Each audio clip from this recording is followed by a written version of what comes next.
IPL 2024 ఆరంభానికి చాలా ముందుగానే talk of the cricket టౌన్గా నిలిచింది. ఒకవైపు ఇండియా వర్సెస్ సౌత్ ఆఫ్రికా మ్యాచ్లు జరుగుతున్న క్రికెట్ అభిమానులు మాత్రం ఐపీఎల్ గురించే మాట్లాడుకున్నారు. అందుకు కారణం హార్దిక్ పాండ్యా గుజరాత్ టైటాన్స్ను వీడి ముంబై ఇండియన్స్లోకి రావడమే. ఇదే సంచలన విషయం అనుకుంటే రోహిత్ శర్మను కెప్టెన్సీ నుంచి తప్పించి హార్దిక్ పాండ్యాకు ముంబై ఇండియన్స్ కెప్టెన్సీ బాధ్యతలు అప్పగించడంతో పెను దుమారమే రేగింది.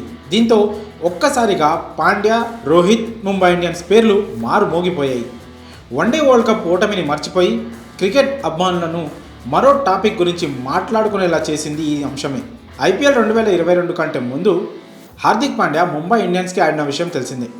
ఆ జట్టు 5 సార్లు కప్పు గెలిస్తే 4 కప్పులు గెలిచిన టీంలో పాండ్యా సభ్యుడిగా ఉన్నాడు. అలాంటి ఆటగాడు సడన్గా గుజరాత్ టైటాన్స్కు వెళ్ళాడు. Gujarat Titans, Lucknow super Giants, వీటిలో లక్నోకు కేఎల్ రాహుల్ కెప్టెన్గా వెళ్ళగా గుజరాత్కు పాండ్యా కెప్టెన్ అయ్యాడు. కెప్టెన్ అవ్వడమే కాదు, బరిలోకి దిగిన తొలి సీజన్లోనే గుజరాత్ టైటాన్స్ను ఛాంపియన్గా నిలిపాడు పాండ్యా. దీంతో కెప్టెన్గా హార్దిక్ పాండ్యాకు మంచి మార్కులే పడ్డాయి. ఆ విజయం ఏదో లక్కొద్దీ వచ్చింది కాదని నిరూపిస్తూ ఐపీఎల్ 2023లో కూడా గుజరాత్ టైటాన్స్ను తన కెప్టెన్సీలో ఫైనల్ వరకు తీసుకెళ్లాడు పాండ్యా.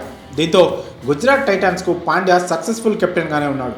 కానీ ఏమైతే తెలియదు కానీ గుజరాత్ నుంచి సడన్గా ముంబైకి మారిపోయాడు. అయితే పాండ్యా తన ఇష్ట ప్రకారమే ముంబైకి వెళ్ళాడని గుజరాత్ యాజమాన్యం ఇప్పటికే వెల్లడించింది.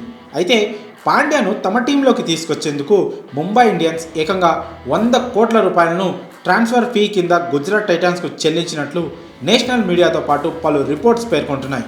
అయితే ఒక్క ఆటగాడి కోసం ఏకంగా 100 కోట్లను చెల్లించడం మాత్రం క్రికెట్ వర్గాలను ఆశ్చర్యానికి గురి చేస్తోంది. అయితే దీనిపై ఇటు ముంబై కానీ గుజరాత్ కానీ అధికారికంగా ఎలాంటి ప్రకటన చేయలేదు.